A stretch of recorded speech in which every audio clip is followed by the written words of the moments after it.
আজকে আমরা জানব 2 এর পরিপূরক সম্পর্কে। 2 এর পরিপূরক বা টুস কমপ্লিমেন্ট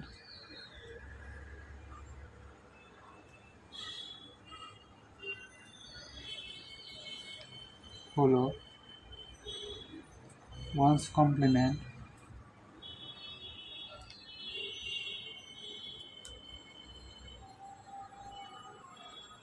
কমপ্লিমেন্টের সাথে এক যোগ। এবার এখানে ওয়ান্স কমপ্লিমেন্ট মানে কি? ওয়ান্স কমপ্লিমেন্ট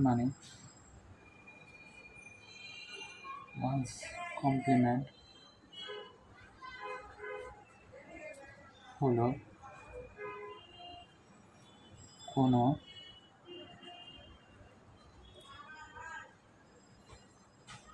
দশমিক সংখ্যাকে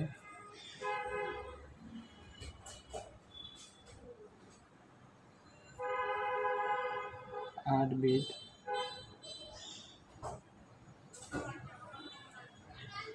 বাইনারিতে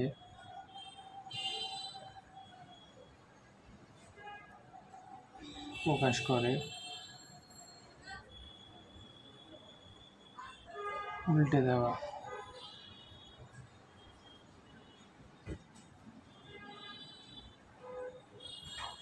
এখন এখানে উল্টে দেওয়া মানে কি? উল্টে দেওয়া মানে 0 থাকলে 1 হবে, 1 থাকলে 0 হবে। এখন আমরা কোনো একটা সংখ্যার ওয়ান্স কমপ্লিমেন্ট বার করে দেখাবো। ধরি 5-এর ওয়ান্স কমপ্লিমেন্ট বার করবো, তাহলে 5কে আমাকে 8 বিট বাইনারিতে লিখতে হবে। 5কে 8 বিট বাইনারিতে লিখলে হবে 1 0 1, তার আগে 5টা শূন্য।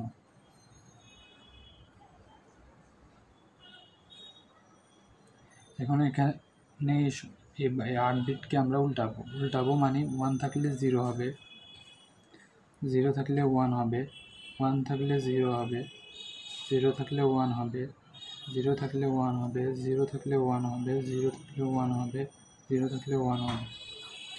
তো এটা হচ্ছে ওয়ান্স কমপ্লিমেন্ট।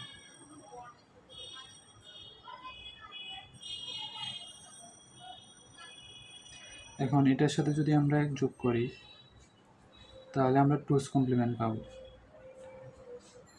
1 1 0 1 1 1 1 1। তো এটা হচ্ছে আমাদের টুস কমপ্লিমেন্ট।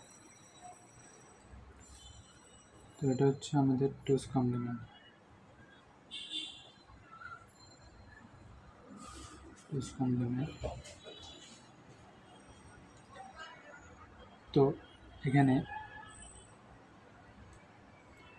5-এর কে আমরা ওয়ান্স কমপ্লিমেন্ট করতে হলে তাকে উল্টাতে হইতেছে এবং তার সাথে এক যোগ করলে আমরা টুস কমপ্লিমেন্ট পাইতেছি। এখন এই টুস কমপ্লিমেন্ট নির্দেশ করতেছে -5কে, কারণ এখানে যে অষ্টম বিট আছে সেটা সাইন বিট হিসেবে কাজ করতেছে।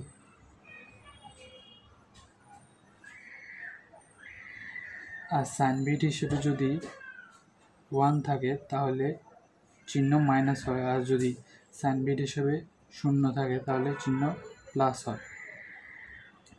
যেমন এখানে সাইন বিট হিসেবে 0 আছে, এজন্য চিহ্ন প্লাস হয়েছে এখানে। তাহলে আমরা বুঝতেছি যে এখানে প্লাস চিহ্নযুক্ত কোনো সংখ্যাকে টুস কমপ্লিমেন্ট করলে আমরা পাই মাইনাস, আর যদি মাইনাস চিহ্নযুক্ত কোনো সংখ্যাকে টুস কমপ্লিমেন্ট করি তাহলে আমরা পাবো প্লাস। যেমন এখানে +5কে আমরা টুস কমপ্লিমেন্ট করার ফলে আমরা -5 পাইছি, এরকম আমরা -5কে টুস কমপ্লিমেন্ট করলে আমরা +5 পাবো আবার। তাহলে আজকে আমরা টুস কমপ্লিমেন্ট সম্পর্কে এই পর্যন্তই পড়ব। পরবর্তীতে আমরা বাইনারি বিয়োগ সম্পর্কে পড়ব।